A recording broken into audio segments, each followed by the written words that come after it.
Hello, everybody. Welcome to episode 3 of the CCSN podcast. I'm Chris Casella here with my co-host and friend Chase Carlos. How you doing today? I'm doing great. How about you? I'm doing great. I'm really excited about this episode. We have a lot to talk about, and we're going to start with the MLB. And we're going to talk about the Cy Young race. And right now, I'm just going to say this is the best race we've had since 2015, the NL race, which was between Greinke, Kershaw, and Arrieta. I really like the three guys right now. Just to be clear, we're talking about the AL race. I like Justin Verlander, Dylan Cease, and Shane McClanahan as my top three right now. And they're looking like really big. They're looking like dogs right now out there. Chase, I want to get your point of view. Who do you think's the best and why? Well, realistically, I'm like a huge Verlander fan. He's exactly what it means to be like an all-time pitcher. He's a walking Hall of Famer. Everything about him is like perfect on the mound. But my guy this year, it's Dylan Cease. And there's a lot of overrated talks for Dylan Cease on. I see it a lot on Twitter right now about the walks and his strikeouts per walk. It's not that high. But this is a guy that's led the AL in strikeouts per nine the past 2 years. Like he is here. He's here to stay. He's a young pitcher. I love his stuff. Like I think he's going to get the control down.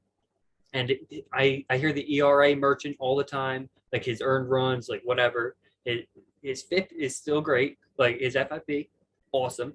So I really like what Dylan Cease is putting on the tape this year, and I think that the numbers back it up. He is the Cy Young this season, but Verlander, he's got his case. He's a great pitcher, but this year I'm going Cease. I really agree with you. I mean, Cease in his last 13 starts, one or fewer runs, the longest streak since 1913, and that's really getting no recognition other than one ESPN post yesterday. I feel like it's not really getting talked about enough. And Verlander, I mean, fantastic year. He's having a better year, his MVP year. You can't take that away from him. But obviously, being on the best team in the American League, in my opinion, are no doubt top two, helps your case. I mean, everybody knows now that wins isn't the biggest measurement to judge a pitcher, but people still use it to judge. Dylan Cease is on the White Sox right now, who a lot of people are looking at as the most disappointing team in They're the so MLB. disappointing. Such a So disappointing team, man. only 2 games over 500. They were supposed to run that division, and they're not. So that's definitely adding to it. And I think that's just going to be his downfall this year. Yeah, I can definitely see that, but I really just I don't care about wins as a pitcher stat, not at all. Like that when Absolutely I'm agree. looking at a pitcher, I'm not even like I go into Baseball Reference, I tune out those first three columns. They mean nothing to me. That's all about your team. But the White Sox, they're a terrible team, and at the end of the day, it does matter. We saw that even last year with Corbin Burns and Zach Wheeler. So, I mean, I do think that it probably goes to Verlander at the end of the day. If I were to put money on something, it would probably be on Verlander. But Dylan Cease is more fun to me. I'm a Cease guy. He strikes more people out. He's fun to watch. I like it. Young pitcher. I So absolutely agree with you. And when it comes to being fun, I think Shane McClanahan's right there. I mean, he's not only a fun pitcher, he's a young pitcher that guys can look up to. I mean, he's only 23 years old right now, if I'm not wrong. It's his second year in the league. What he's doing is actually like fantastic, and no one's really giving him enough credit, I think, for that. And between the three, he leads in WHIP, FIP, and strikeouts. Verlander has a great ERA at 1.73, and Cease doesn't lead in any categories, but he's right there. He's in the middle, and they're all having I great think seasons. I think he's got his lead in K per nine. I'll give him K per that. nine. Yeah, That's you're a right. pretty You're big right. You're one. right there. That's a pretty big Oh, one for absolutely. I Cease. forgot But that one. On my stats, I was going by innings pitched, ERA, WHIP, FIP, Ks, and wins. That was just a couple of basic ones I used. those are the But big ones. I think it's really going to come down to the last second here, because one thing that I really liked about the 2015 Cy Young race was the favorite was changing every month Yep. between those After every three. pitch, after every single Every start, pitch. it changed. It was Uh, awesome. it was great. You would watch the first half of the season, and Zach Greinke was your favorite. Hmm. Kershaw had a slow start for Kershaw standards. Great standards for most pitchers. Oh, of course. Then Kershaw and Greinke went on their tear, being the best 1-2 punch in the league. And then Arrieta had this August back in 2015 where he looked untouchable. He was the best pitcher. He put it out there, and if I'm being honest, I really think Greinke should have won it because Oh, me it's too. not a 1 month award, but Yep. Arrieta had a great year, so you can't really take that away. But I think Greinke deserved it at the end of the day, and I think two Cy Youngs would have helped him actually really get in the Hall of Fame. So that's why it hurts I me. think I I'm a think he's really a Hall big of Greinke Famer. fan too. So, oh, me too. But you have two Cy Youngs on there instead of one. You're in. You're in. Yeah, So that's it's just true. that's just one thing. And I still love Greinke. I wish he wasn't on the Royals, but that's just who he is. That's just who he is. Yeah, So that's just like it's. I hate it, but I understand it so much with Frankie. It's like he's perfect a for him. home. He just wants to mow his lawn and hang out with his kids. He's a simple I guy. get it. I Can't get it, man. can't hate that. You can't hate that. Not at all. So on the talking about Zach Greinke and his prime, that's reminding me a lot of the Dodgers right now. And even though the Dodgers, they're known for spending money, they're known for being one of the best teams in the league. I still think people are underappreciating them. Because other than their big three of Freddie Freeman, Mookie Betts, Trey Turner, a lot of those guys on that roster are homegrown. Their whole rotation, other than Tyler Anderson right now, are all homegrown. Anderson before this season never had an ERA under 4.35, or at least since 2016, or a FIP lower than 4.27. He's 12-1 this year with a 2.89 ERA and a 3.37 WHIP. The Dodgers gave him only an 8-year deal. Everyone else on that roster, we got Julio Urias, Kershaw, Tony Gosselin, Tyler Anderson, Adam Henley, Walker Buehler, who's currently hurt, and Dustin May. And Buehler's been out for more than a month now. May's been out the whole year, and they're still the best team. And I think that's crazy. I think what that shows is just how great that development team is. I mean, they really made Adam Henley look like nuts in the beginning of the year. He's hurt right now, I think, too. But I mean, they're just great at turning careers around and bring out the best in people. And I really appreciate that about the Dodgers. But what were you gonna say? I saw a smirk. So I get it, man. I understand they're the best team in baseball right now. Like, of course, they're the favorites right now. But it just feels like another Dodgers choke year. That's what it feels to me when you get down to the playoffs. What I think it comes down to is do Dustin May and Walker Buehler come back to the playoffs, because you need those guys in your rotation. I don't trust Henley, Gonsolin, and to an extent, I trust Gonsolin. He was good in the playoffs last year. I know, but it's just like you need to have, if you're the Dodgers, you want to have your best guys pitching at all times in your rotation. They don't have that right now. If they get that back, it's a little bit of a different story. But even if they come back, they might not be the same guy. It's a little bit scary to me. And the Dodgers, they've got this history of always being the best team in the regular season. At this point in the season, almost every year we're saying the Dodgers are the favorite. So we're here again. And you get to the playoffs. I don't even know that they're the best team in the division, the Padres. I understand they're getting routed right now. But this I'm is the not a first fan time. of the Padres. I'm How not a can fan. how can you not be a fan of the I Padres, man? They added so much good talent. Like, I understand that it's a win now or nothing, but this is the win now year. Like, this is a perfect team. This is what everybody's been saying they should do. This is what we said just a week ago that they should be doing. And they did that and more. They got Josh Hader too. Like, they have made this team into a championship competitor, and that is not something that the Dodgers are just going to be able to walk over every time. Tatis, he's back today. Today he's taking his first rehab start. He was back yesterday. Yesterday? Yeah, he had 2 walks yesterday. There you But go. I mean, I understand where you're coming from, but I just look at it as, if there's a real big brother, little brother situation in sports, it is the Dodgers and the Padres. Yeah. And I don't care who the Padres add. I feel like it's always the Padres looking to just one up the Dodgers, and it's never the other way around. And obviously, Padres aren't the luckiest franchise. I mean, they suck as a franchise overall, but obviously they look great right now. Obviously, that was the move to make with Soto, and I think that's going to be really good long term.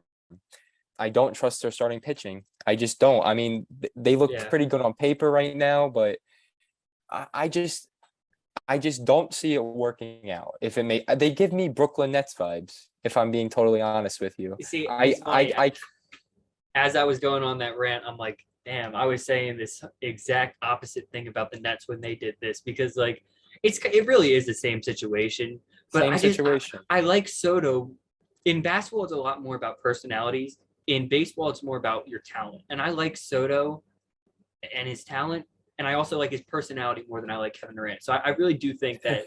So, and that's really the comparison. There is Soto's Durant. I guess you could go Tatis is Kyrie, and that's that. Those are the two. I don't really throw Harden. And Harden's like stint with the Nets was a very strange time in It was history that weird. I like to forget that time. Like Me what too. Me happened too. there? But that's off topic.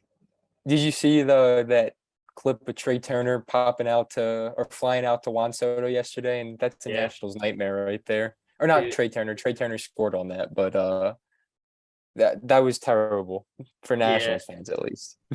yeah. And Trey was, or I think it was Trey saying that Soto looks ugly in brown or something like that to him.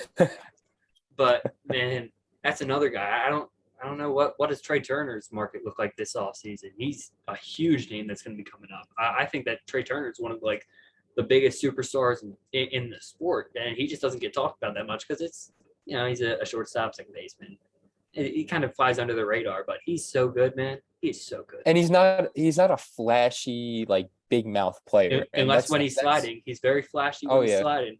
that is true. That is true. And I think Trey Turner is gonna get a huge deal this offseason. I think his market value is insanely high. I mean, every single year he's been in the league, he has been great. I mean, he always hits above 300. He's always going on these 10-game hitting streaks. He's a smart base runner. He's a beautiful fielder. What's not to like about him? He's going to be 29 years old, so a lot of people. And he's probably going to get a deal similar to Corey Seager, if we're being Yeah, honest.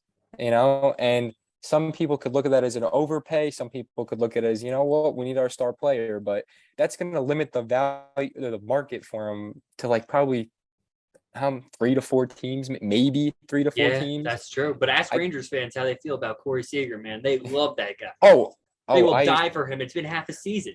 They will die for the man. I love it. I'm a big Corey Seager. He's been Me having a too. great year this year. But Yep. the Rangers need a lot of help, and Pitching. they're gonna They need pitching. A lot of pitching. they're 2 years away, 2 3 years away right now, which is fine because And he'll still be good.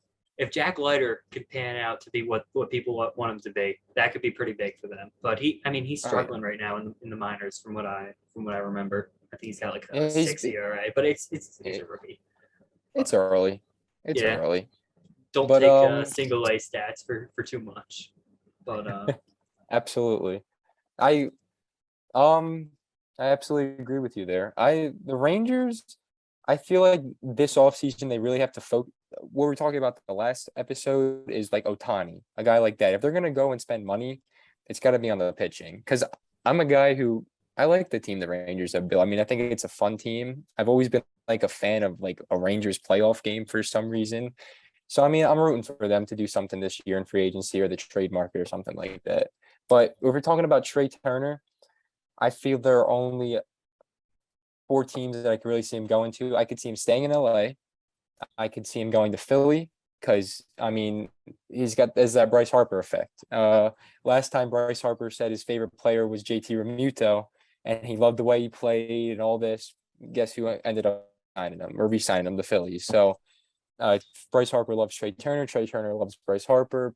Trey Turner's family lives near the Phillies spring training facility. So it's all coming together right now. I'm seems not like trying it to get fits. Seems like seems it like a fit. fits. Seems like a fit. So and another sleeper team that I thought it was a little funny at first, but then I was like, I mean, it could make sense. Is I saw the Marlins if they're willing to spend money. I mean, it's a little weird, but I was like, I mean, it could make sense, I get but it, I but don't like see it happening. But no, no, it I kind don't of see reminds me of that. like a move in the show. So Yeah, Marlins are and nasty in the show, man. and apparently the Giants this offseason are going to look to spend, even though I still think they should have traded at the deadline because you can still do that. You could have re-signed Jock Peterson, and you probably could have got. I mean, I think Rodon's going to opt out if I'm being honest. Well, So it makes no sense for him to opt in. 7.8 million. He's playing way better than that. He's gonna get if he were to test the open market right now, he would make so much money, man.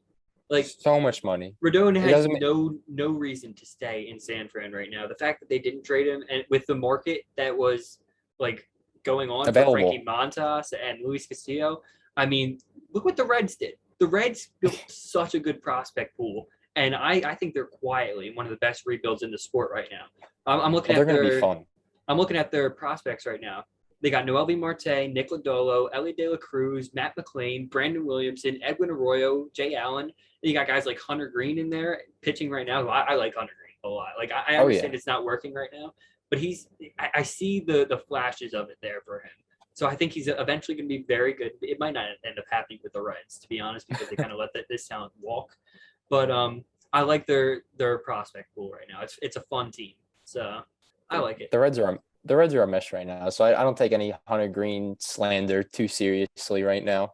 Yeah. And if people, he's probably like the best player on his team. So I mean, Reds are terrible right now. I mean, I like Jonathan Tyler Indica. Stevenson, they do have maybe a top 3 catcher in baseball, and Tyler Stevenson. I just got to put that out there. I'm a huge Tyler Stevenson supporter. I think his FWAR is up to like 4, close to it at Wow. least. He's Jeez. killing it this season, man. He's raking and he's great defensively. The Reds, I mean, the Reds had like good players. I don't understand why they ever went into a rebuild, if I'm being honest. Their owner got cheap. And I feel like, I mean, if they went into the offseason not looking to trade everybody, they still could have been a contender. But I mean, they're doing it right, at least that they're rebuilding. I mean, their farm system is great. I think it's going to be top 3 in the next 3 years at least. So, I mean, I'm really excited for their future. Cincinnati fans should be excited for their future. And you brought up Frankie Montas, and his debut today was terrible. Terrible. Three innings pitched. I think he had 6 runs earned. Mm-hmm. That's not what you want as Yankees fans. And the New York Yankees, wow. I was seeing you guys play 700 ball, and I'm watching all Yankees fans say this is the best team since the 50s. It doesn't look like that anymore right now. After you guys started 49-16, They're what, 21? Yeah, yes, and now they're 21-23. So Yikes. I don't Yankees fans, better be holding your breath right now. Astros, I think, are gonna start taking a lead for home field advantage in the American League throughout the playoffs. And I mean, I feel like this is the reality of the Yankees. This is what a lot of people kind of saw in the beginning of the year. Like, why do we have a 37-year-old starting at third base and Josh Donaldson? I mean, why do we have Gio Urshela is better than Josh Gio Donaldson. Urshela is better. He's a better defender. I mean, yeah, if you traded for a 31-year-old Josh Donaldson, I would understand it. But you traded for a 35 or 36-year-old on a 2-year deal over 20 plus each year. It didn't make sense. I mean, it didn't make sense. I mean, their shortstop situation is terrible. And I think Brian Cashman is doing the Yankees a huge displeasure and not bringing up Oswald Peralta, or at least he got him hurt the other chance day. right now. He got hurt in the minors for no reason. He should have been up a while ago. There's no reason for IKF to be up. He just lost them a game recently. I thought that was it for him. I thought he was getting I thought they were calling Peraza up that day. They didn't do it. And this Montas trade, he has to be elite for that trade to work out because they gave up some really good prospects. Ken Waldichuk, dude, was I'm a huge Waldichuk fan. He's got one of the nastiest sliders I've ever seen in my life. And Montas, there's a little bit of some talk about him. Maybe he's not as good as he was last year when he was 6th in Cy Young contention. But you look at the numbers; they're very similar. He's striking out slightly less people per 9, but the walks are down as well. So everything is pretty much the same as last year. So I do think that Montas is still a very good pitcher. But go ahead. No, go ahead. I'm pretty much done here. I wouldn't worry about it if I were Yankees fans, because going from pitching in front of the Oakland Athletics fan base this year, which, yeah, no pressure. Then you're going into the Bronx Zoo. I mean, you didn't pitch in New York today. They pitched in St. Louis, but still, you're pitching. This was the first meaningful game of the year, if we're being honest. So, I mean, I don't think it should be taken lightly, but I wouldn't worry. I'd give it 2 to 3 starts before I start worrying if I was Yankees fans. Yeah, but going back to Oswald, this year he's killing it. He has 15 home runs, 42 RBIs, 26 stolen bases, 775 OPS in AAA, 44 runs, 83 hits. And I think that is more than enough to get a shot at shortstop. And not only that, he started out the season very poorly in AAA, and he's been on a tear recently. I mean, saw something about his numbers since like June 15th or something like that. He's hitting well over 300. His OPS is close to 900, and his defensive, he's very good defensively. And IKF, he's not cutting, man. You got to bring somebody up.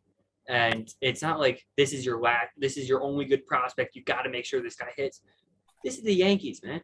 Like, bring him up. And you're competing right now. He's a guy that can help you. I don't understand why they're being so hesitant on Peraza.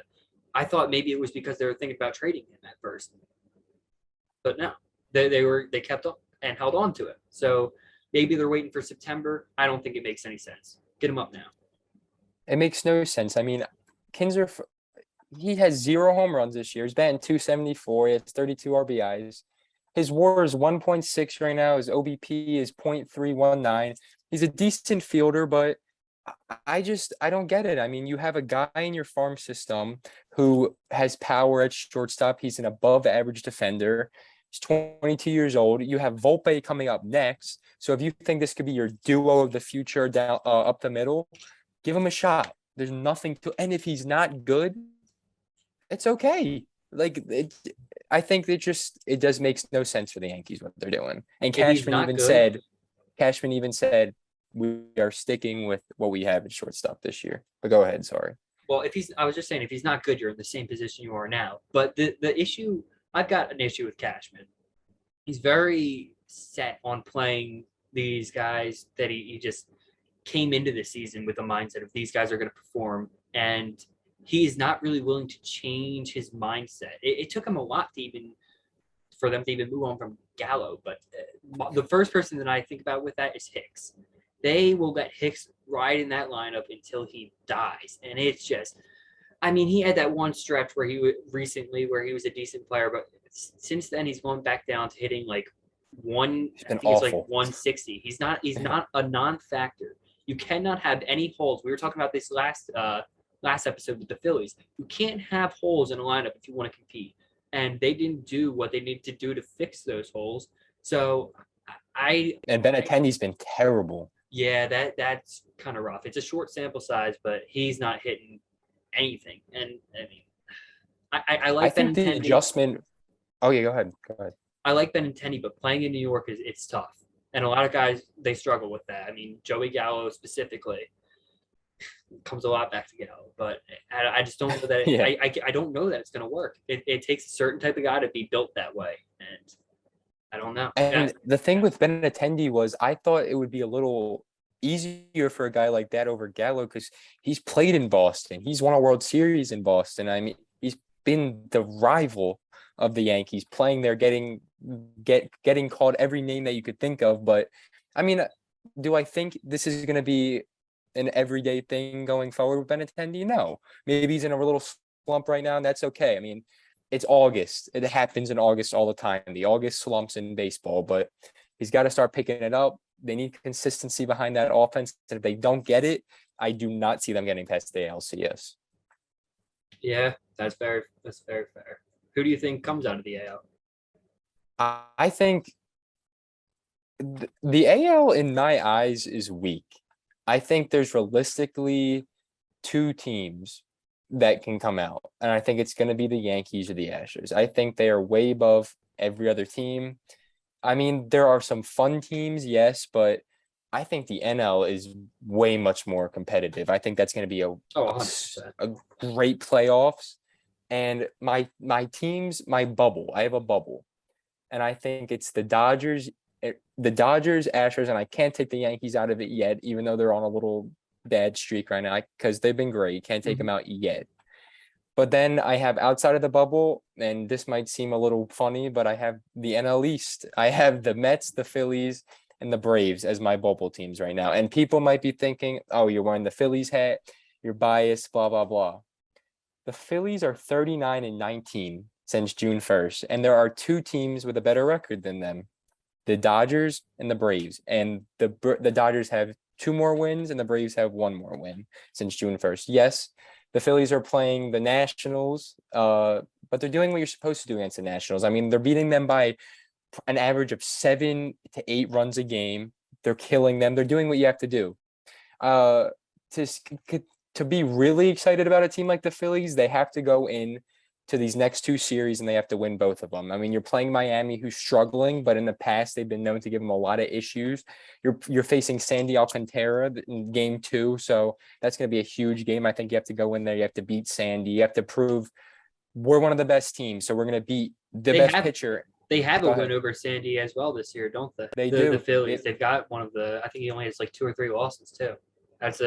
He's been fantastic. I love Sandy. Oh, he's great. I kind of hate what the Marlins are doing too. They're ruining him. They're ruining him. And it hurts to watch, but it's also fun to watch at the same time because it's individual performance. Not every pitcher has to win multiple rings. I like it, so whatever. But yeah, I think you're spot on with the Phillies, man. I think their whole roster is built like from top to bottom with players that can cycle in and out, and they're all good players. Like I said about the Yankees, there's no holes on the Phillies. I like the pitching. I like the relief pitching a lot. And if David Robertson can be an actual closer, you got something going there. The one team that I hear a lot in the AL, going back to that people think are a competitor, but really aren't, in my eyes, are the Blue Jays. I think that they really should have, if in order to become a competitor at the deadline, they needed more than Zach Pop and the other relief pitcher. Anthony Bass, yeah, that slipped my mind for a second. But I don't think they made the moves. I think that they were very overrepresented in the All-Star game because of Toronto's fan base and how big of a country. Bo Bichette being he's having a terrible year. I don't get the love. Go ahead, though. Sorry, I had to say that. I like Bo Bichette enough, but he was not an All-Star. Should not have been an All-Star. But yeah, I just don't think they made the right moves. Their pitching is not all there yet. They need a lot, and they need a lot more of Hyunjin Ryu. His name always does. It has to be up. But he has done nothing for them, basically. And he's making a ton of money. I think it's like 20 a year, and it's not worth it at all. They need a lot more. The rotation is like average. I mean, you have Kevin Gausman who's having a great year. You have Alex Monarch, who I really like. I think he's going to. I love really those two pitchers. They have a great. But that's it. After that, it just falls off. Jose Barrios, that deal is looking like one of the worst in the MLB. They gave up so much for him too, and at the time, even people were saying, "You gave up all of that for Jose Barrios," and they said, "We're going to give him this huge deal and prove that we believe in him so much," and they're looking like that was a terrible deal. I mean, another deal that's going to come and bite them in the ass soon is the George Springer deal. I mean, that deal is huge. Multiple years. He's on the bad part of 30. He's a center fielder. You don't want a 35-year-old playing center field. So, I mean, they're going to make a lot of decisions soon. I mean, then you're going to have to make your decision soon where you're going to have to pay Matt Chapman in 2 years, probably. You're going to have to give Vladimir Guerrero probably a top 5 contract in MLB history. Bo Bichette's going to want a huge contract. Kevin Biggio is going to want a contract. Alex is going to want a contract. So all of these guys, their window is next 2 years, and they have to really figure that out. And they did nothing. I mean, they need a relief pitching. They got Bass, but does that put them over the hump? Does that? No, they feel like a step down from the Padres to me. They're trying to be the Padres, but they're not there. Like they're not competing with the Padres and the Dodgers. They're not there, man. So you know what I mean. They're not in the same conference, but you know what I mean. They're not that type of team. So I just don't think that they're really a competitor. And I think that if you're talking about a team that reminds you of, I know this sounds like it's kind of like I mean, obviously the Blue Jays are better than them, but they remind me a lot of the White Sox. I mean, even though the White Sox, and let me explain, even though the White Sox are having not the best year and they're struggling, they have stars, they've had a few injuries, but not that many. I still think the media is just overhyping both of them for who they really are. I mean, right now you still have the Blue Jays as 5th in World Series odds, which I don't get it. I just don't get it at all. The White Sox recently, the White Sox recently last week moved out of the top 10. They have not been in the top 10 since week 1 in my eyes. Yeah. They never went on a stretch. They never had that post on MLB's Instagram where it's this team's hot and it shows their 8 or 9 wins. They never had that. So you're not a top 10 team. It's that simple. The Blue Jays, that's what I meant. The Blue Jays just remind me a hell of a lot of the White Sox. And I think they're going to be exposed for that in the playoffs because they got a lot of big names, but that can only take you so far. Yeah, and it sucks. I like the White Sox. They're one of my I do favorite teams. too. I like the Yeah. guys on their teams, and I like the way that they build their team. They get all these international guys. Like they just sign everybody, and even their prospect pool right now. I like Colas. I can't remember his first name, but Colas. He's the outfielder. He's got Yeah. some power. They got He Norge hits. Vera. Yeah, he hits for like everything, anything that's over the plate. He's mashing it. Norge Vera is like an extremely good pitcher. I think he's like going to be great. Jose Rodriguez, he's pretty good. And they got Cespedes' brother, Oh yeah, he's killing it. Yoelki. Yeah, I like that guy. I'm a big Cespedes family guy. But the thing that's holding the White Sox back, I'm not holding them back, but a huge part of it is just Tony La Russa. Get him out of there. Get him Why is he out of still there. there? The Phillies did it right when they saw Joe Girardi was not doing it. They just kicked him out, and everyone was like, "Well, getting Hold the rid of Joe plug. Girardi is not gonna solve the Phillies' issues." They're like 40-20 since that, man. They are killing it, and they're not getting managed by a great manager right now. Rob Thompson is a very average manager. He is basically just not doing anything. A lot of times in sports, a neutral voice is a lot better than a negative voice, and that's what Girardi was. Especially a guy like Girardi. He was terrible, man. He was terrible for the organization, and he held them back a lot. And it's not all like 2K. Like changing a coach isn't just swapping somebody out. Like you're like swapping out attributes. Yeah, swapping out attributes. No, you're changing personalities. You're changing the entire way a clubhouse is being managed. That's a huge change, and a lot of teams that helps a lot. And La Russa should have been gone a while now. Everybody knows he sucks. Everybody knows. He's falling asleep during the first inning, and like that should have been it. I mean, like I know it was funny, but Jesus, like come on, that should just be the drawing mark right there.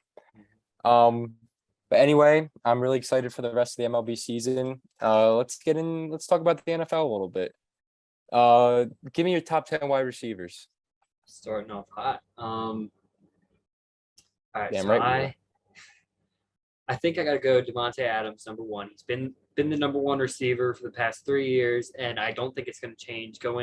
He went from a perfect quarterback situation for him to probably the second best quarterback situation for him. Like that, they already have the built-in connection with him and Carr, so I don't think anything's going to change there. After that, I got Tyreek Hill at number 2. He's just got a superpower. He's got his speed. He can break defenses. I don't love where he's at in Miami right now, but as a receiver, I think Tyreek Hill is the second best receiver in the NFL. Then I got Cooper Kupp. For a while, I was sitting there. Hey, he's a slot merchant. He's a tight end, and he's got 900 yards, and 8 of his touchdowns were against linebackers or safeties. That is real, and that is not something that shouldn't be talked about. And that's why I don't have it at number 1. But what Cooper Kupp does, I'm starting to think that not a lot of people could do. He's a special talent. So I got him there at 3. Then I got Stephon Diggs. I'm a huge Diggs guy. Diggs is one of my favorite receivers. There's not much you can say about him. He's just very complete. Then I got the LSU guys at 5 and 6. They're kind of interchangeable, Chase and Jefferson. I was thinking about Chase over Diggs for a minute, but I think Diggs has a better body of work. Then after that, at 7, I got D-Hop. He's suspended right now, but he's still the man. D-Hop, he has a very good argument to be higher. And then this is my sneak pick in here. Mike Evans at 8. I love Mike Evans. He's a Hall of Famer. I wanted to put him higher, but there's just so many good receivers. And that's kind of the story with this list is there's so many great receivers. But Mike Evans, man, 1,000 yards every season he plays. Walking Hall of Famer. Love the guy. Turned Johnny Manziel into a Heisman. Then I got Deebo Samuel and A.J. Brown at 9 and 10. I think they're pretty interchangeable. I think Deebo Samuel got a little bit inflated in rankings with the stats last year, especially with the rushing and getting fed the ball by the Niners, who can just make anybody look good. But he's still a great player. Still great. So there's my top 10. You got one? I really like that list. And I'm just going to give a little notice before I give my list right now so I don't get slandered. I left D Hop off because I'm just going based on the suspensions because I'm doing my top 10 wide receivers going into next year. So that's why I left them off. So I'm just giving that disclaimer. So my top 10, I got Devontae Adams at number one. I feel like that's just a clear-cut decision. I feel like he's been the man. And as you said, I feel like if Aaron Rodgers is your number one situation and you're going to change teams, especially if you're Devontae Adams, Derek Carr was such a good situation. And I think that whole situation, like people are really thinking he's going to take a big step down with Derek Carr. And I don't really understand that narrative at all. I think he could have like very similar, if even a better season. So I mean, like that's just something I just don't understand that whole narrative. But at number two, I have Cooper Kupp. And I do agree with you. I mean, he does benefit off of the coverages he's used against and working in the slot. But as you said, I mean, I was always a little bit on like the Cooper Kupp's a little overrated train, but I looked at his stats and I mean, they're just crazy. And like what he does, and he literally is a walking video game. He's nuts. And I just love Cooper Kupp. I love him like he's humble dude. I mean, he did his top five wide receivers and didn't put himself in that. And every You other gotta guy on love his it. list, you gotta love it. Every other guy he named on his list says they're the number one. So I think that's just funny. And number three, I think you're gonna disagree with this, but again, this is going into next year. I got Justin Jefferson. I think he is going to be great. I do think that his stats over the past his first 2 years were a little inflated because of some garbage time stats, but I think Justin Jefferson is just like the man. Like I really like him. I like his attitude, and I like his attitude of I am gonna be number one, and I'm gonna show you I'm gonna be number one. I mean, he's had the attitude since he came into the league. I like it. I think he's gonna explode this year. Number four, I have Tyreek Hill. I mean, as you said, he's literally just like a superhero. He's great. He's the cheetah, but his numbers are going to go down this year. I mean, you're not playing with Patrick Mahomes. I don't like Tua that much. I don't like the whole Miami situation. I mean, they're going to have their eyes on Tyreek Hill the whole game. So I think that's just going to slow down his production. In Kansas City, you couldn't do that as much. I mean, they're just were fantastic. So I have a number three. At number four, excuse me. At number five, I have Jamar Chase. I just love him. I think he's going to do great things for years to come. Stephon Diggs, he's my favorite route runner in the league. I loved him. I've always loved him, even when he was on Minnesota. And then I have Debo Samuel at eight. Or sorry, I have Debo Samuel at seven. I mean, he was great, as you said. I think you put a lot of wide receivers that in his situation, they could put up not the same numbers, but very similar numbers. There's a lot of great wide receivers, and he was just in a really good situation. Then I have Mike Evans at eight. And then I have, because as you said, 1,000 yards every season. No one really talks about it. And he is a surefire Hall of Famer. He's great. I love him. Number nine, we have AJ Brown. And number 10, I have CeeDee Lamb. I think they're very not interchangeable, but I really think CeeDee Lamb is going to show that like he's the man this year. I I like to have see high that. hopes for him. I And like that. everything that's coming, thank you. And everything that's coming out about him. And I mean, if we're talking about Cowboys training camp, I want to talk about Diggs a little bit, but everything about CeeDee Lamb has just been like insane. I mean, like if we're talking about Diggs, he's making Diggs look like absolute garbage at the camp so far. And Diggs is completely fraudulent. I just got to say it right now. He is the 90th ranked corner in yards per target. That is all you need. Like yards per target, you go look at the yards per target rankings. The top of the rankings is the best corner, and it just goes 1 through 10 is the 1 through 10 corner. Diggs, to me, he's not a good corner. He was, I mean, the interception numbers were so crazy, and I don't understand really how that happened the way it did. And it just completely skews a lot of people's idea of him. But go watch this guy. He gets cooked so often and so consistently. There were just a lot of bad throws. He should have been playing receiver. He has great hands, but he cannot play defense. I don't understand him being on defense at all. To me, he doesn't. He's not aggressive trying to tackle. He's not a. He doesn't have good footwork for a cornerback at all. He's not fluid with his hips. His hand placement is disgustingly bad, and he doesn't understand leverage for a corner. He doesn't know how to track the ball, or sorry, he doesn't know how to track the receiver. He very well knows how to track the ball, but he's just not a good cornerback. And the Cowboys corner room is pretty bad. I mean, it's him and what is it, Kelvin Joseph on the other side? I don't like the Cowboys at all this year. I No, mean, me either. I think they've I screwed think up the offseason. me too. They had a terrible offseason. But going back to the interception stat, I mean, I think that is the most overrated like stat ever. Like his 11 interceptions, you would see it all the time over social media. And if you're an average fan and you're just looking at like highlight plays, you'd probably think to yourself, "Wow, Trayvon Diggs is the best cornerback in the league." But when you look at numbers, he had 11 last year, just to give retrospect. But if you look at guys like Darnell Revis, do you want to know why his career high in interceptions was 5? Because he wasn't getting thrown at. That's what the best cornerback is. The guy who's not getting the ball thrown at him. Because when Darnell Revis was on that side of the field, it was Revis Island for a reason. You were not throwing over there. And when Trayvon Diggs is matched up with a guy like Mike Evans, Tom Brady is going, this is going to be so easy. And then This on is the going to other be side, so easy. it's Anthony Brown at corner Oh, for on the left. They are this.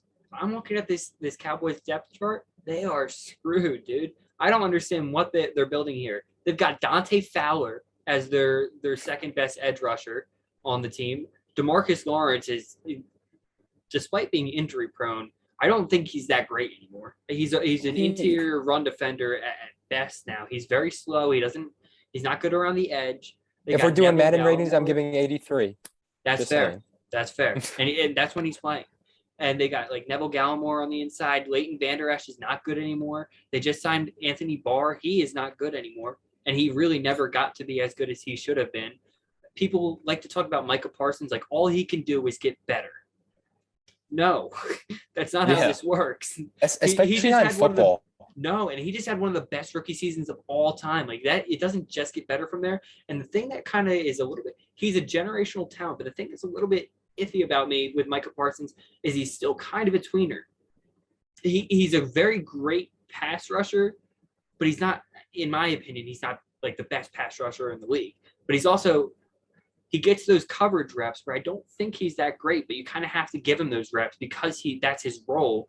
And I think he's kind of exploitable there. You got to like change him into a full-time pass rusher. And once you do that, I think that kind of negates a bit of the value that people see with Micah Parsons, because the way that people think about it with him right now is he's the best pass rusher in the league because he put up so many sacks as a rookie, and he has coverage ability. So he's also a great coverage linebacker. You can't be both. There's a reason that he's the only person that's ever even tried. It's such a different game playing in the trenches between playing behind the line. It's not the same. So I don't know that he's going to be able to do that long term. And then their secondary, it's gross. They got Jalen Kearse and Malik Hooker in at safety, who I think they're decent players, but they're role players. Jalen Kearse, he's not a strong safety. He's like Kyle Hamilton light. He's so lanky, he's long, he can cover a lot of space, but he doesn't play a too high safety look well. He doesn't do it well at all. And that's kind of what the Cowboys, that's what the NFL is trending towards, is a too high safety look. I don't think the Cowboys do that very well. And they had a very good offense last year. I don't see them being the third ranked offense again this season. Not without Cooper, not without Gallup to start the year. I mean, let's look at their wide receiver chart. With James Washington out for the year, their wide receiver depth chart right now, it's like CeeDee Lamb, Noah Brown, Simi Fehoko is their top 3. Oh my God. That's not an elite offense to me. That's like, take away CeeDee Lamb, that's Bears level bad. So I'm not a huge Cowboys fan this year. I see people still putting them like in the bubble or like in the championship bubble or like contender, and I don't get it, because as you just said with Micah Parsons, even let's say he does have a better season, an NFL defense is not one person. I don't care how good he is. I don't care. I mean, going back to Darnell Revis, it's a lot of those teams. He was great on them, but the Jets were not that great. Well, they did have 2 trips to the AFC Championship, but I'm just saying, like, it's not a one-man wrecking crew, especially for football. And that offense, as you just said, I don't like it. Zeke looks huge. He looks so out of shape. I mean, it's just terrible. It's a bad situation, and the media is like refusing to give in to it And then almost. Like, you got Mike McCarthy coaching this team. Like oh yeah, that's a joke. They're not Mike a championship McCarthy is contender. he's Tom Thibodeau of the NFL. Yeah. Like I don't understand him having a job at all. But hey, I like it. Free wins for every team in that division. So I don't like the Cowboys. So every time that they're not good, I'm happy. So Oh, I absolutely agree with you on that. So I was listening to people talk about the Rams training camp and how they're doing. And apparently Allen Robinson and Matthew Stafford look like a match made in heaven so far. I mean, I'm really excited to see Allen Robinson on not a dumpster fire team. And do I think he's going to be a top 10 wide receiver? No, obviously, but I think it's going to be really fun to see it. And he's been making great catches. I mean, people said he looked so energetic and just so happy to be there. Stafford's been having a little problem with his hand that they said when the season starts, though, people probably aren't even going to hear about it again because they're just going to learn how to deal with it. But I'm excited for Allen Robinson. I'm excited to see what the Rams do, how they come back from this championship. I don't think they got better. I see a lot of that. How did they add all these guys? They got Bobby Wagner. They They didn't got get Allen better. Robinson. And well, first of all, Bobby Wagner he's a shell of himself. Watch the tape from Seattle. He's slow. He doesn't get sideline to sideline very fast. He people get by him now. He's not the sure tackler that he always was. I'm not huge on Bobby Wagner anymore. And Allen Robinson, I do like Allen Robinson. I don't think he's washed, but they lost Odell Beckham so far. I don't think they're going to be able. They might re-sign him, but it doesn't look great right now. He's kind of flirting with every other team, and they obviously want him back. Sean McVay has been tweeting at him, He's had his wedding. Yeah, that too, and so they obviously want him back, but he's not signing that contract yet. Maybe he's just waiting it out, just because he doesn't have any reason to sign right now. But he's not on the roster right now, so working under the assumption that he's not, they haven't got better. I think that they didn't do anything to improve the running back room, and I don't think Cam Akers is that guy. You can't come back from an injury He like had that. fumbling problems too. Mm-hmm. Yeah, and he was really a fantasy guy. Like people were thinking about him as a fantasy player, not really a great actual running back because of his opportunity of being on a good team and a good offense. But if that Matt Stafford injury is something that is actually real and plays into the season, then I'm a little bit worried about how they are or how they're going to work. But if not, I have so much trust in Sean McVay, so much trust in Cooper Kupp and Matt Stafford's connection, so much trust in them getting the best they can out of any wide receivers that they bring in there, Allen Robinson or even Van Jefferson. I'm a huge Van Jefferson fan, even though he sucked last year. And I Isn't like he the hurt? defense. Is he hurt? I think he's hurt. I'm a Van not Jefferson sure, guy. but That would hurt my feelings. I didn't know that, but I like their defense. Jalen Ramsey, ever since he's walked into the league, has been my favorite corner. Cornerback's my favorite position, and Jalen Ramsey is the epitome of being like the best corner in the league. And Aaron Donald, what do I even got? What can you say? What can you say? Just move on from Aaron Donald. I like the rest of their defense too. They've got a good interior guy. I can't remember his name, but he makes that defense work. He's the one stopping the run, not Aaron Donald. But I saw this. I'm gonna look it up real quick. I saw this thing we talked about Bobby Wagner, and they were talking about Bobby Wagner, and they're saying one of the. I just didn't really understand. I mean, like I understand it, but I was like, not for all the money you gave him. One of the main reasons they brought him in was because he was really good at stopping San Francisco type offenses, and obviously because they're in the same division.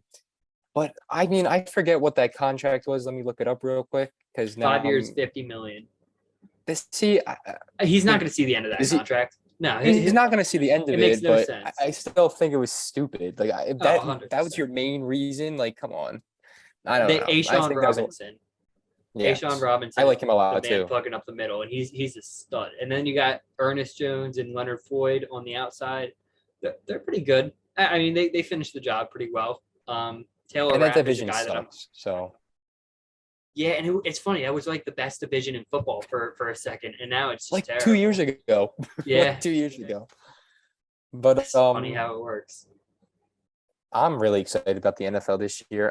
But my last comment about the Rams is I think they're just I think they're a little top heavy, but I think Oh, they're so top heavy. if there's one team that like can come back from being like top heavy, it's the Rams. Because I feel like when you got like you're top heavy on defense, but you're top heavy with the best cornerback in the league and probably and a top two player of all time on defense, in my opinion. So I really like them. I don't think they're gonna struggle that much at all, to be honest. I think they're gonna breeze to the playoffs. Am I putting them as a sure in for the NFC championship? No. But I'm excited for them. Another team I'm excited about, not from a fan point of view, just from a not a Eagles fan point of view, but from an NFL fan point of view, is the Eagles. I really like their defense. I think it's going to be a really fun defense to watch.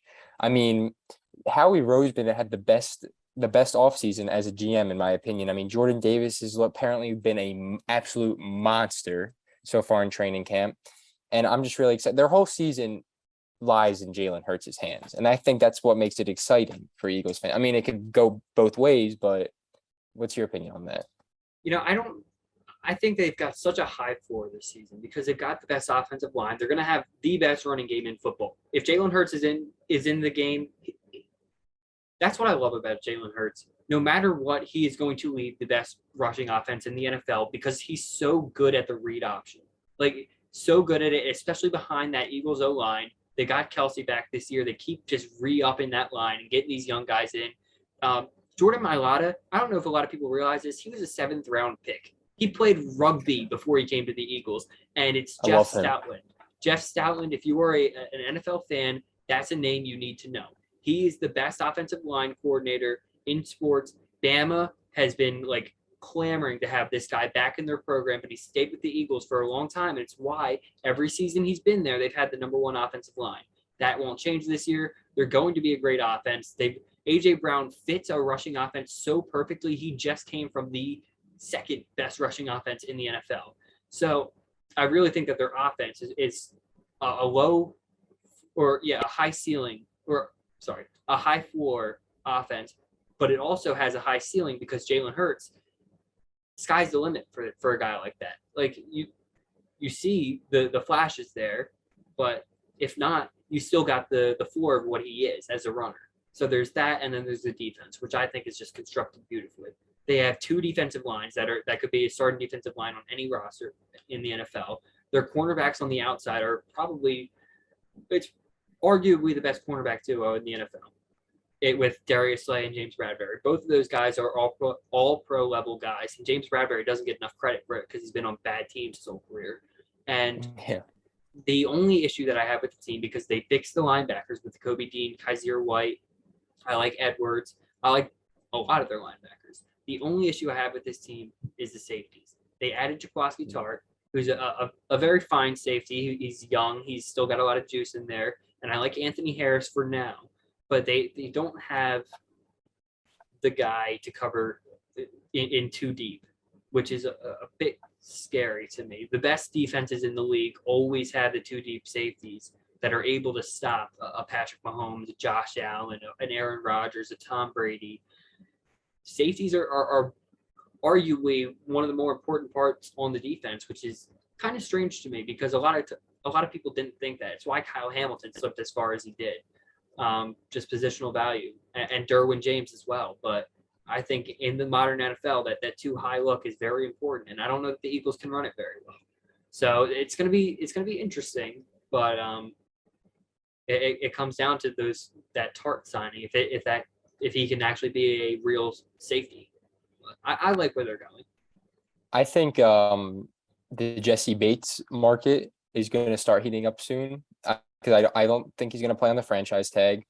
And I feel like that's going to be one name the Eagles are going to be monitoring. And he's 25 years old, so I feel like that's a contract they'd be willing to give out. So, I mean, I feel like if you have such a great defense and you can make it like a lot better by adding a guy like Jesse Bates, it's a name that they're going to be on the lookout for. I thought so too until they added Tart, because Tart and Bates played the same position. That you can't. Bates isn't necessary. I mean, I guess he's pretty flexible. You can move him, but I don't like moving him into the box a bit, which is kind of what the Eagles do. They're not always playing too high. If if you remember how Malcolm Jenkins played with the Eagles, he was really trying to stuff the run a lot. And Jesse Bates isn't really that guy at strong safety. Neither is Tart. So it would make sense. It would be fun, but maybe a little bit more in Madden than for an actual football strategy. But I just don't think they're gonna get that much for him. I mean, I think they're gonna get like a good pick, but like that's why I can just see like a team like I could see a team trying to give like make the home run play, I guess you could say. yeah, And they just backed say themselves into a corner, which was terrible. Mm-hmm. And I think the Bengals are gonna have, speaking about the Bengals, I don't think they're gonna have as much success as people are thinking this year. I mean, I like the Bengals. They got a hard schedule this year. I mean, that division got a lot tougher, a lot healthier. Not a lot tougher, but a lot healthier because that's gonna the Ravens. I mean, so I don't know. I don't see them. A lot of people are giving them like the sure thing as the division winner, and I think it's gonna be a battle between them and the Ravens. And even if I'm a huge Mitch Trubisky guy, and like even if he can be good, I think it's gonna be just a really good division race this year. All right, they're set at 9.5 wins. You taking the over or under? I'm taking the under. I'm think taking the their over. ceiling. I think their ceiling is 9 wins. I'm taking the over. They were just in the Super Bowl, and oftentimes a team can't make the Super Bowl and get better, but that's exactly what the Bengals just did. They went to the Super Bowl, and then they got added a very, very good offensive line. They put together an offensive line that is going to be able to protect Burrow, I think. I genuinely think that they were such a good, deep passing team, and a lot of times people are saying, well, they're not going to hit on all those shots again. They're not going to have to hit on all those shots again. They were forced to take those shots because nothing else was working. It was either throw up a ball to Jamar Chase or get sacked right away. They're going to be able to work the middle of the field. They're going to be able to work a lot of the field like Joe Burrow was doing at LSU. And I think it's going to – the offense – I don't like Zach Taylor. I don't think he's a good coach. But I think that their offense I think he's holding them back. But 100%. I think their offense was very one-dimensional. I hate that they extended him. Yeah, so. But I like Joe Burrow. That's I am. We talked about this last time, and I think it's a good time to bring it up. I just don't want people to think I love Joe Burrow. I think he's great. I think he's going to be one of the best quarterbacks in the league. But I just think the Bengals franchise, I just can't. I just don't see it this year. Again, I think their ceiling. I'm going to do it right now. I'm going to say 10 wins. That's my prediction for the year for them. I think Zach Taylor's offense is very one-dimensional, and he was relying a lot more on Jamar Chase than Jamar Chase was relying on anything they were giving him, and Joe Burrow, obviously. Again, I like what you said about their offensive line additions because their line was terrible last year. And to be frank, I thought Burrow tore his ACL again in the Super Bowl last year. But I think it's all going to come down to coaching and healthy and how healthy they are because they have a very hard schedule. I was looking at it a couple of days ago, and they have a tough road ahead. But I'm excited to see, was this a fluke? Was this a San Francisco Giants 107-win season fluke, or are you guys the next team? So I'm excited for the Bengals. I'm excited for that division in general because I'm a big Lamar Jackson guy, as I said, and I'm just really excited for that. So overhated. So overhated, Lamar Jackson. So overhated. People, I see top 10 QB lists all the time because that's probably like the number one list on Twitter ever. And I see Derek Carr over Lamar Jackson like a lot, and I like want to just like cry when I see that because Lamar Jackson is great. I am a huge Lamar Jackson guy. Everything that Jalen Hurts does, Lamar Jackson does 3 or 4 times better. Like he is just so incredible at. He might be the best player in the open field. I understand why people want to move him to running back because he's that electric in the open field. But people got to understand his arm. He's a cannon. It's not just NFL level. It's NFL elite level. Like he is a top tier quarterback and a top tier rusher. He's not just a top tier rusher or a top tier quarterback. He's both. And I have an NFL QB tier list that I'm working on right now. And if I take a look at that real quick, I think I have him. Yeah, I have him in my elite tier, which puts him in my top 7 quarterbacks. And I think that I'm looking at the guys That's in that fair. elite tier. What's I your think top he's. seven? I have my best in the game tier would be Mahomes, Allen, Rodgers, and Brady, and then I got elite, which I think it will be in this order: Lamar Jackson, Joe Burrow, Justin Herbert. Burrow and Herbert are very interchangeable. But like I said last episode, it comes down a lot of times quarterbacks are judged so much off of playoff success that you can't just exempt a player for not having any playoff experience. Like Yeah, playoff success is such a huge part of quarterback play and judging quarterbacks that I don't think that the rosters are that different with the Bengals and the Chargers. And I think that if you were to put Herbert on the Bengals last year, they do not reach the heights that they were able to reach with Burrow, which is why I have him for now a little bit above Herbert. But that puts Lamar Jackson at 5 for me. I really think he's that good of a quarterback. I think I absolutely agree with you. Yeah, I mean, that's all I got to say on Lamar, man. He's great. Burrow's, I mean, when you were talking about Burrow and Herbert switching teams, I absolutely agree with you. Burrow just has that like he's a winner. He reminds me a lot of Brady in that sense. Like he just gives you that like notion. Like he never looks intimidated. He never looks like scared. Like I remember like every time like I'm watching a championship game and you always have that star who, you know, it gets to them, like the heat of the moment or like the big moment. And I can't see that happening with Burrow. And I think that's a huge attribute that is going to help them win A lot of eventually. people that talk sports don't understand the mental aspect because they've never actually played it at a competitive level. Any kind of competitive sport, if you've played it, you know the feeling and how you feel and how you are able to prepare yourself mentally affects your play. And I think Joe Burrow is just mastered that part of the game, the mental aspect of the game. And it's just so you don't see that very often with quarterbacks. Tom Brady is like the name that comes to mind. But look at what Aaron Rodgers is doing. This dude's got to take psychedelics to figure out his mental state. And it worked, but it took him a while. When Aaron Rodgers wasn't mentally right, you remember that those years where he sucked. I mean, Yeah. Aaron Rodgers was not focusing on winning for a while. He was focusing on throwing the least amount of interceptions imaginable. Like there was just years where he was like, I'm just never going to throw an interception and I'm just going to be that guy. And like, I'm just gonna throw cool, the but ball you away. weren't winning anything. So I think that part of Burrow's game gets severely underrated. Severely. I mean, you see him on the cart at training camp in the He's lines. great, man. He's I great. love him. I love I love him. So on another team, the AL in the I'm drawing a AFC that I obviously is going to be a great team, but I think got better this offseason are the Bills. I knew that was coming. One thing that I don't think anybody talks about enough is I think Stephon Diggs and Gabriel Davis are going to be a top 10 duo this year. I think they're going to be fantastic. I really like Gabriel Davis. He's 23 years old coming into this year. He's a little skinny, but he's added a little weight from what I've seen from camp. And I really like James Cook on this offense. I think this finally gives him a running back that they can trust. I mean, he showed even in the national championship, he's a really good pass blocker. And I think that's really underappreciated for a running back in general, because a lot of running backs just kind of run away from it or, half-ass it when it comes to blocking. He's a reliable pass catching running back, which is, an underrated thing. But now in the MLB, in the NFL now, you got to be good at that to be successful for a lot of people. He's very explosive, which I like. He's really shifty with the ball. But one thing that he's definitely gonna have to work on is he's not the hardest to get down. I mean, there's a lot of clips of him. What would you say? He's very frail, skinny. Yeah, he goes down easily, and in the NFL, you can't do that. I mean, it's just one thing. I mean, I feel like that's something you can just fix. So I mean, I'm not that worried about that.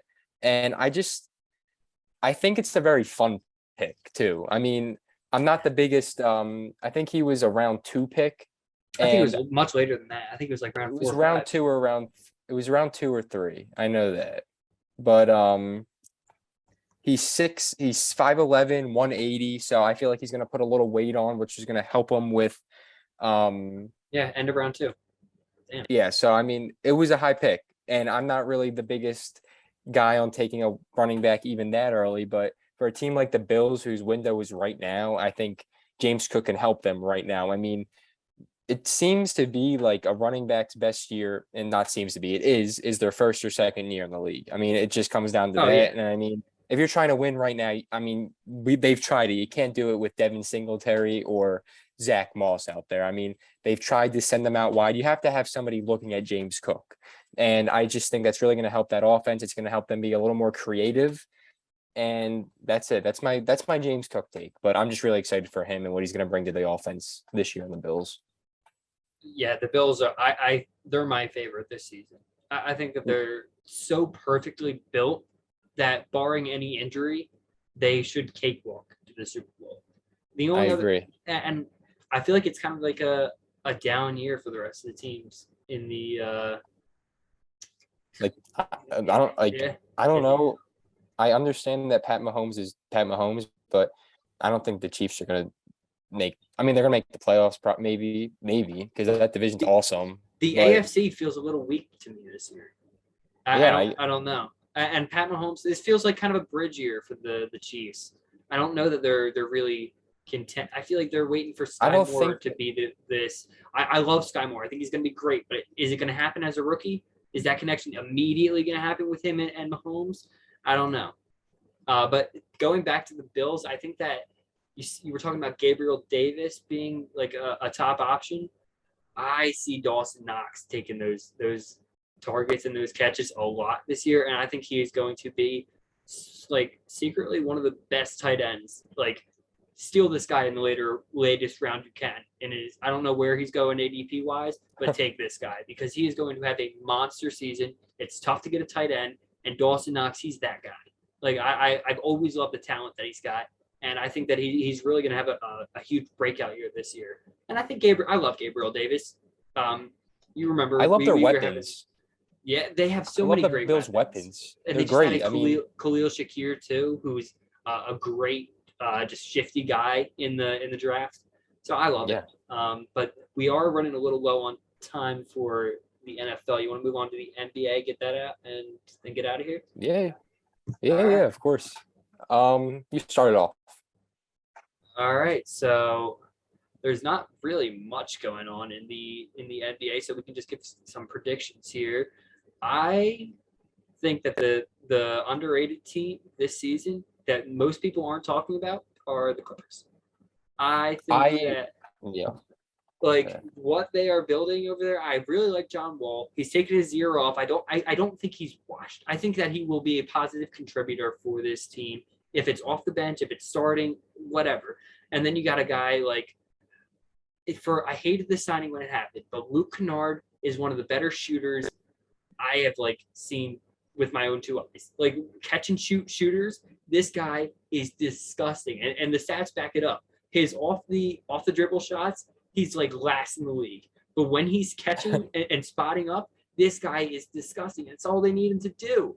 That's all they need him to do with Kawhi and PG coming back. He's not going to have to be this shot creator like he was trying to be last year. You can get maybe a little. You're not putting all this pressure on Terrence Mann, who didn't take the step that people thought he was going to take. But I think he's a really good player, and he'll be good in his role. And then you've got Zubats, who I love Zubats, man. Such a good defender. He's a Such a good great. defender. He's all you want from a center, Yeah, especially he was like exactly. you A don't need to modern day score. center. Mm-hmm. And He's I think perfect. Kawhi Leonard is out for blood this year. I think Kawhi is going to come out and kill. I mean, he looks huge. If you see any pictures of him, he just looks like a different animal this year. And I'm always been a big Paul George guy. And I think that duo of Paul George and Kawhi, I want to see him healthy. I want to see them make a playoff run. And they are so deep. I mean, I love Reggie Jackson. I'm just a huge Reggie Jackson guy. They have Norman Powell still. They have Robert Covington. That was one of my most underrated trades last year, in my opinion, at the deadline. The Clippers knew they weren't going to win the championship last year. I mean, Kawhi was out. If I'm wrong, correct me, but I'm pretty sure PG was out in the playoffs last year. So, He came back towards the end of the season, but I don't know if he oh played in the playoffs. yeah, I know I can't remember. he played a bit last year. I don't know about the playoffs. So. Oh yeah, so they were just hurt. But I thought that trade, their GM was like, we're gonna be healthy next year. We gotta win.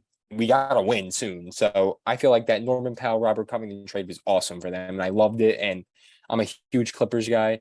But one team that, I mean, I like their players, but I can just never. I just don't look at them seriously. Is the Bulls, and I just saw something recently that the Bulls and Vucevic are going to be working on an extension. Which, talking about Vucevic real quick, the Magic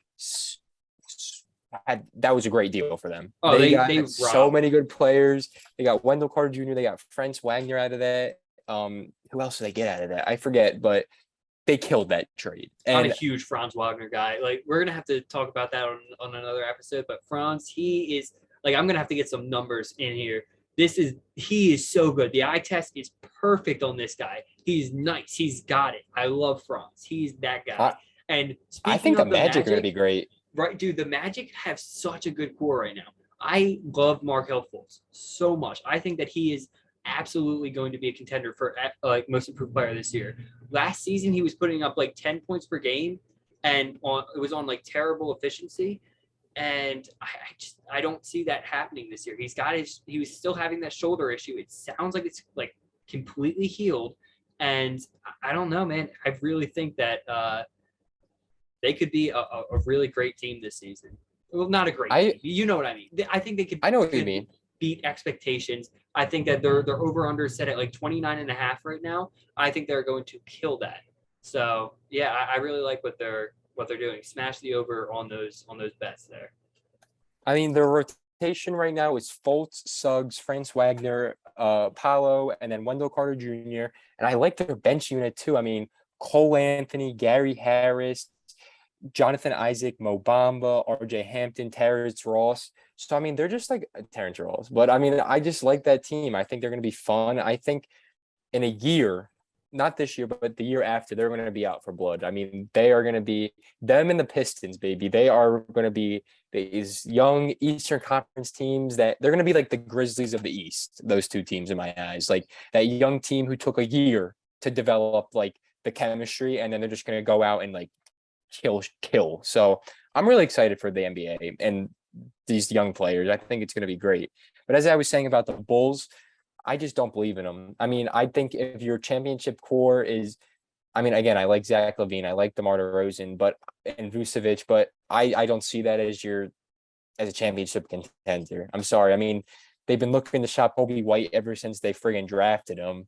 Um, and I think he'd be a great six man on a lot of teams. And I think if they were going to use him as a six man, it would be great. But I don't know. I'm just not high on the Bulls. I think they're going to be giving out big contracts to guys who, they're supposed to be their number one or number two, but in reality, they're a team of number twos and threes in my eyes. So that's just one thing I got to say about the Bulls. Chicago And is very interesting to me because they needed to make the playoffs. They needed a season like last season to be competitive and just not be a joke anymore. Chicago, their team has been a joke ever since Derrick Rose got hurt. And that's just this is a big market. Chicago has been a real relevant team ever since 1984 or whatever Jordan's yeah, year was. It was 84, right? yeah, Something like that, but they just haven't been able to get back into that relevancy outside of that short D Rose window, and they need to do that. But I feel like they just made a huge mistake with Vucevic. There are a lot better ways to get back into relevancy than get a guy that limits your ceiling like that. Like, especially like the situation he was in on the Magic. I mean, the yeah, situation was making him look a lot better than he was. We all and know you don't that. extend a guy like that. Like when he's on with the recent play that he's been putting up, like he's not good defensively. His three-point No, shot has been trending downwards, which is a little bit scary as he's getting older.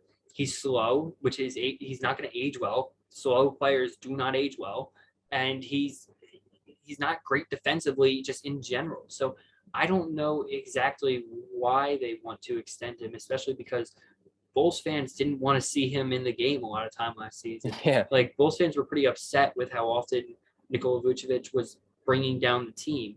And I like DeMar DeRozan, but there's only so much you can do with DeMar DeRozan as your best player. Although I do think Zach LaVine's probably your best player. But I just, it's not a championship team, and they kind of back themselves into a corner right now so that I don't know that they're going to be able to change their roster much. So they're kind of just going at it with this team. And short of Patrick Williams becoming a superstar or Lonzo Kawhi. Ball. Yeah, well, and I like Patrick Williams. I mean, that coming And out I of the like draft, I was a Lonzo huge too. fan. So And they didn't have Lonzo for a lot of last year. So I do think that this year they could probably make it to the second round. I do think that they're a competitive team, but they're not a championship team. And they're backing themselves into a corner, like I said, which is, as a fan, it's cool to make the playoffs, but then you start getting expectations, and then you're like, well, what are we doing? What's going on here? And I think they're going to get to that point pretty quickly. And then you're going to I have feel some like pretty especially upset in the Chicago NBA, fans. Oh yeah, like especially in the like you can make the playoffs, and in a lot of cases, like if you're just making the 7th or 8th seed consistent, I mean, I think they're better than the 7th or 8th seed. I'm just saying, but you're making the 7th, 8th seed consistently, you're hurting your team more than doing good for them, because you're always going to be just stuck there. it And must be tough to be a Chicago fan, man. With yeah, the really, Cubs, the Bears, you the got the bull, White Sox too, the Bulls. Man, there is not the bull, one and I mean, I know decent team. we don't cover hockey, but the Blackhawks suck now too. The worst, like one of the worst teams. So I'm sorry, Chicago fans. That must suck. But another team that has my favorite player of all time on it, but I still think they're just stuck. The Los Angeles Lakers, and I think Lakers fans, you guys, I don't know, I don't see it. I don't see it working. Your current roster is just not that good to me at all. I mean, their roster right now is Russell Westbrook, Austin Reeves, Horton Tucker, LeBron, Anthony Davis, and then their bench unit is Kendrick Nunn, who hasn't played in a year, Lonnie Walker, Stanley Johnson, Juan Toscano Anderson, and Thomas Bryant. And then they have Damian Jones as their third center. And I was excited for their offseason too, man. I was me too. Add Kyrie Irving, because I thought that was happening. I thought that was a. But anything short of that, they're not gonna compete this year. Anything short of adding Kyrie Irving to this roster, and they're not a competitor. And that, I mean, maybe they make the 7th seed, but like, okay, you have LeBron and Anthony Davis and making the 7th seed, man, come on. I think this is their roster going in, because I think the Kyrie Irving out of Brooklyn stuff has kind of simmered down a little bit. I mean, I think Kyrie's gonna 100% stay in Brooklyn, but I have no idea with KD. I mean, I think he's gonna stay in. I just don't see a team making the trade they want for him realistically. Like, no. I think he should be out of Brooklyn, but they're not getting what they're asking for. I mean, you're not getting that, and it's that simple.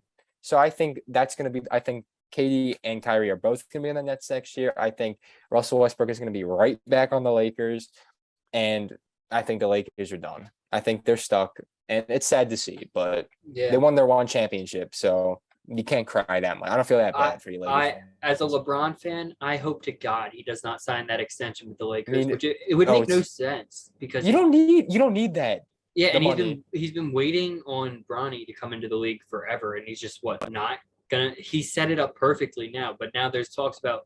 Oh yeah, there's very positive talks on this extension between LeBron and Lakers. It's close. Apparently, I don't think so. I think that's just smoke getting blown out of the Lakers camp. There's no. It makes no sense for LeBron for him to sign that extension. LeBron, I don't care how much money the Lakers can offer him more than any other team.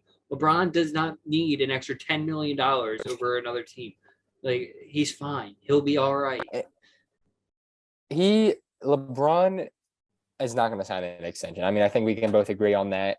He doesn't need it. He's a billionaire. Like, he's literally a billionaire already. He's going to get big money for wherever he goes. He could be 42 years old and he would still get over $30 million. So that's not really the concern here. I mean, I think he's going to end up playing with Bronny, and it just would be really funny if Bronny gets drafted by like the Jazz and like LeBron's just playing on the Jazz. Like, that would be really funny. It looks like that's a possibility with the Jazz or OKC or some team. I'd like that. I'd like OKC. I'd like that too, but little Chet and LeBron, Chet, SGA, LeBron, and Bronny.